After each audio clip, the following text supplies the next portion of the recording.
Dragon's Rage knocks him in the air. Shockwave cannot even complete, and the Coup Tigers looking to upset the hometown heroes.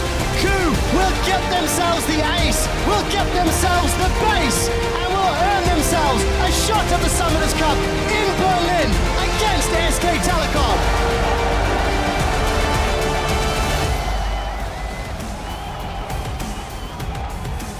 Good evening and welcome to the final edition of Worlds Tonight for this season, coming to you from the Brussels Expo in Belgium. I'm here with Freak and Deficio to break down a little bit of today's series as well as look forward to the finals next week. So let's get into it. Our series today against Fnatic and Coup, we've said it before, 3-0s in the semifinals, but they looked much closer, or were rather much closer than that scoreline speaks to. Well, before we talk about how close it was, I just want to say thank you, Europe, for your solidarity. NA ended their tournament 0-10. I'm glad EU ended the tournament 0-6. So I'm glad we've all had our great auspicious exits to Worlds. Didn't even leave time for that wound to heal. Because now we can go into what was positive about it. Salt immediately, my friend. Super rough day. And 2 days, I guess, for Europe right here. I definitely expected a lot more from Fnatic. Not from Origin. Against SK Telecom, it was kind of like, okay, this should be a 3-0, 3-1 maybe. But Fnatic, I think a lot of people looked at it and said, these guys could win this game. Yeah, I would argue that the majority of people would have considered them a favorite coming into this matchup. Yeah, I don't have any hard numbers on that, but I would feel comfortable saying that the majority of people would have called them the favorite. And the way they came out in game one definitely spoke to that. I mean, they had a commanding lead in the middle of that game. I mean, that's the funny thing, right, is like, game one kind of went the way sort of both teams end up playing League of Legends. Coup gets behind early on a lot, and like that's normal for them, and they still are really good despite the sort of the tendency to have early game deficits. And of course, props to Coup for coming back onto it. And that was like, I saw like half of that happening, right? I was like, yeah, I expect Fnatic to get an early lead, then I expect Coup to start fighting back. But in my mind, you talked about Fnatic being a favorite. It's like, but Fnatic should be smart enough to not toss that lead away. Very true. And, they still let Coup in. I mean, that's the entire story here, how Fnatic, and I think the Western teams, not just Fnatic, Origin, take the NA teams, whatever, they're not consistently good enough in the calls they're making in game. So they will always leave an opening. Even if they can be 10,000 gold ahead, there will be an opening. Yeah. And that's what some of these elite Korean teams can punish. SKT can do it, Coup Tigers can do it. And that's why you don't win a best out of 5 against them. Yeah. Another minor and nitpicky thing for me is the fact that the Koreans were able to pick up Fiora so much quicker and to such a greater degree than any of the other teams. When you look across the board, look at our bracket stages, who were the 3 players who picked up Fiora and really became threats? Someday, Marin, and Smeb. Let's look at it this way. I was thinking, I was German all the time. Go ahead. I was thinking about Huni and the practice he's getting in Europe, like the top laners he's facing in Europe. So how can Huni improve? He's been playing, there's been some good top lanes like Source, like Caboshot and so on, but it's also been a mix of weaker top laners who's not at an international level. Compare that to what the Korean top laners are playing against. Because they have like 5-6 elite top laners over there like Smeb, Marin, Someday and so on and so on. These guys will get the top practice, so when new champions do come out and they play against each other, or just over the year how they can improve, get better and better, it's easier for them. Yeah. And I wonder how a guy like Huni can ever catch up if the competition he's playing against in his own region is not at the same level. Personally, I don't think it's like individual player-wise, because like 80% of the S-tier players in Korea went to China, right? Like all of Samsung White and Samsung Blue went to China, right? Like by that metric, like all the Chinese players should be the very best players. How many in League top of Legends. laners went to China? That you would say these guys will be the absolute lead. But even still, right? Like even still, like you've got players like Bengi and Hojin who are like straight up better than Clearlove, and Clearlove got to play against Dandy. Okay, Dandy's a top laner now. They did some weird stuff over in China, right? But like, look how much better Bang was playing than Imp and everyone else. Like, even though his best opponent is Prey, like, and yet look how good these players are. I'm purely looking top lane. Yeah. And that is a whole nother conversation, the conversation of the Koreans who went to China, and then we saw China's performance at this tournament was, far beneath what we had assumed it was going to be. But I also, too, to your point, Korea as a region coming into the tournament was already fairly practiced in funneling gold into their top laners, as well as being higher percentage of their team's damage share. Right. So the fact that the meta did fall that way for Worlds, was definitely advantageous. Yeah. Back to today's series, though, looking at Coup and also looking forward, we've hit it time and time again. Smeb, player of the series now 2 series in a row. This guy is a monster, but is one single entity, one individual who plays relatively consistently and supplies as he did in this series today, 30% of his team's damage. Is that enough to take on a Titan like SKT in the finals? Well, if you consider the fact he will face a top laner who's doing almost the same gosh. for SK Telecom, Yeah. no, it shouldn't be enough because these guys should even each other out unless one guy can get the edge and outplay the other guy. And that's always been a problem for KOO Tigers. Is like SKT can match them, first of all, when it comes to top lane. And then KOO Tigers plays this style where they wait for you to make the mistake and then they punish you very often, the more passive early game. SK Telecom is the team who makes the least amount of mistakes of probably any team we have here at Worlds. And that's one of the reasons SK Telecom never really fall behind or get into these situations where they can lose the game against KOO Tigers. So we might see a team like KOO Tigers go back to the group stage and be like, we need to change something up. We need to be aggressive early on to try and match them there if we want to beat them. I'm not sure what they will change, but it could be a strategy for at least one game. Yeah, it seemed like group stage KOO had been able to suss out specific tendencies in teams like CLG and know how to attack them early on. And if KOO can suss out what SKT does and find early game plans, then that's really good for them. But SKT basically never lose with a lead.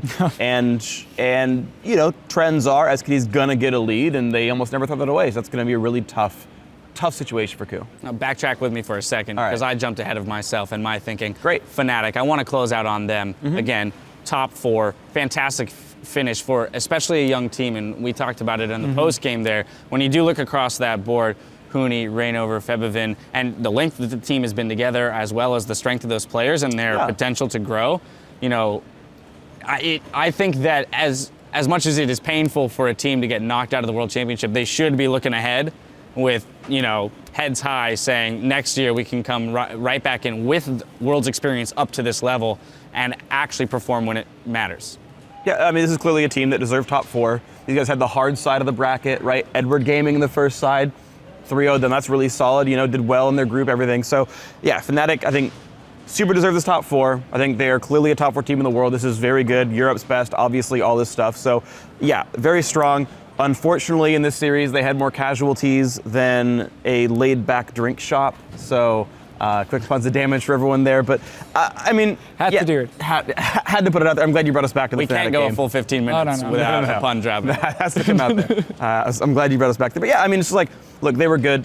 I don't want to bring up the storyline of they brought a new lineup together, because almost every team at Worlds brought a new lineup together. Origin was new, all the Chinese teams were new. Okay, they're one of many teams to do this. But yeah, among many top tier teams, they came together pretty quickly. Good for them there. And now we get to see if they can grow fast. Yeah, and I think what we get to see now is hopefully that Europe as a region, because what they need now is not another, I guess another team like Fnatic would help. Origin is trying their best to beat that other team. They were very close in the spring final. But what Europe needs now is all the teams around Fnatic to kind of evolve as well. Like Fnatic did, like Origin has done this split here. H2K trying, also a very young team coming in. Not the same infrastructure as the 2 other teams. But that's what we need now for Europe as a region, so that the competition among 6 teams maybe is very, very even. Instead of Fnatic going undefeated at first and then almost falling to Origin, so it's like 2 teams fighting in the end.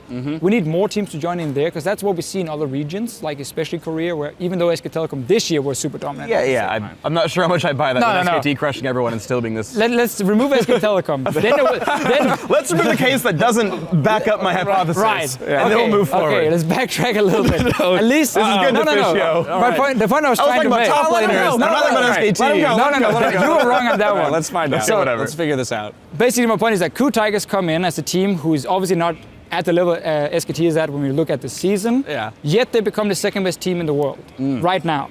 So what you need is, again, remove SK Telecom. You need that group of people, because KOO Tigers were very even with KT and so on. There's a lot of teams fighting for those last few spots. You need that group in Europe if you want the entire region to get better, and a team like Fnatic and Origin and so on to take that next step and become possibly the best team in the world. Well, they've got the offseason to figure that out, and then hopefully they can challenge each other, and who knows what will happen in the offseason, won't even begin. Now, back over to the finals that we have. Going into today, we looked at Febivin and Kuro, and a lot of people are saying, well, that's a tilted matchup in favor of Febivin. Very strong mid laner. In the top lane, it was the Smeb versus Huni, maybe tilting towards Smeb. Well, now you've got Kuro going up against Faker in the mid lane, pending any decisions about whether or not EasyHoon is playing. But I was actually pleasantly surprised by Kuro's performance today. I thought that of the players that we had deemed as a weak link on the KOO Tigers, he definitely stepped up with his play.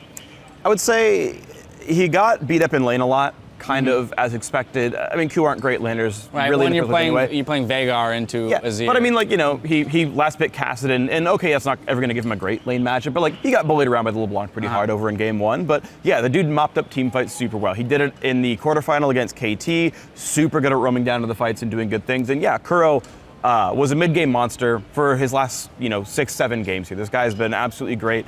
And, assuming this early game survives for Ku, then he can go and try to match EasyHoon or Faker in mid-game rotations and getting in team fights. I think it's possible. Kuro's a good player. I mean, that's how it's going to be for Ku Tigers. You're not going to win in the laning phase against SK Telecom. Right. And as a team, I mean, outside of Smep, who's the only carry on this team, we look and say, this guy can win his lane. Bottom lane and mid lane lost almost every single lane matchup, like in terms of farm. Yeah. But then as a team, they could make way better plays than Fnatic could, and that's what they use, and that's what they need to use against SK Telecom. Now let me ask you a question that I asked Monty, Cristo, and Kobe yesterday, and they were unable to answer it, so maybe you can show them up 42. Here. He did it. The show's over. No, I asked them, and I don't know if there's an answer to this. Faker's Rise in the mid lane. Yeah. He's pulled it out, I think, 4 times so far this tournament, to great success every time, and it seems like people are absolutely clueless as to how to play against that. So the first question is there a viable counter that you guys can think of that a team should be looking to pull out against a Rise? I don't think necessarily it's a specific champion. I think more team compositions against Rise. Okay. I mean, Rise is a mid laner who needs his ulti to wave clear. So I've always liked running like siege comps and so on into Rise because he's obviously fairly locked down, sitting there trying to clear the wave with his ulti, which means his team fighting power goes down if he ever uses that, and you play around poking him out and the fact he doesn't have that reliable wave clear. Because I think he's a very safe pick in terms of his laning phase. He can very often just sit back and farm with Q if it is a terrible lane match for him or he falls behind. So there are a lot of ways you can play the Rise safely. So I think it's more team composition wise, you got to try and play around it and don't play into what he's good at. He's good at melee champions who runs at him. Yeah. And he's like, okay, I pop my ulti, spam, spam, spam, you can never move, you're dead. Well, gold star for Don't you play that because that's song. more than Monty gave me. He gave me, there is no answer. Yeah, well, Monte Cristo was like, he's Korean, nothing can be done. Oh my God. And, for once, actually, Koreans only get knocked out by Koreans this world, so That's now true. Monte gets to be, like, really happy about himself. But breaking down Rise, so I mean, Faker's already running deep utility, he's got plenty of movement speed there, he's running Ghost, so a few things to point out. His 1v1 is probably one of the best in the game, as Rise, right? Yeah. Point-and-click route that happens about for 75% of the 1v1 with a self-shield. You are not going to 1v1 him at any champion of the game. I think pretty much there's literally 0 of them that's going to work out. But he's not running TP because he's running Ghost. So if you're able to wave clear and peace out and make TP plays, that's great. But that's not TF because TF can't get away from the Rise, right? You have to pick a matchup where you can survive and then get out. Or if you can get the ward control, right? If Faker's not allowed to have wards up on both sides, like if Faker isn't able to track Hojin, if he goes for the all-in and burns Ghost and runs forward and pops W and pops R, you're now overextended, can be turned around on Rek'Sai comes in from behind you. So preventing, like, instilling the fear of a counter gank at all times prevents the all-in, or proactively wave clear TP out and affect the map in other ways. Rise is a 1v1 god. I'd like to see Orianna being picked into Rise a little bit. I think Orianna is one of these champions who use very little mana and wave clearing, and because she can contest Rise in the early game when it comes to the early trade to move the ball and then auto attack, she has some of the best auto attacks. Obviously, you're not looking for that all-in as the Orianna. You can push him into his tower, and you're still safe enough, I feel, that you don't get all in. If you do, you have a shockwave defensively, you have your movement speed to kind of get out of that situation, and then have a team again that's built around being able to group on the Rise and put pressure on him when he can't really wave clear properly, or he can't like get to that melee champion. Because right now, he's still picking it into comps where people are like, okay, I will play Fiora and I will run at him. Oh, I can't move, I'm dead. Like, that's not gonna work. All right, well, that's plenty for the teams to mull over in the next week as they prepare for our finals. It's time to say goodbye to this beautiful venue here in Brussels, this beautiful stage, and the beautiful fans that joined us. We will see you next week in Saturday for our all-Korean finals, SKT versus the Ku Tigers. Good night. Good night.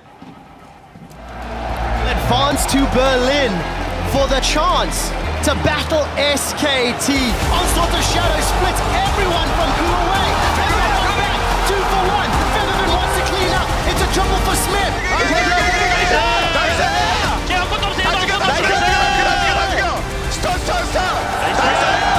One step closer to an all-Korean final. Smith flashes away from the third block of the broken wings. Huni will find fails the flash.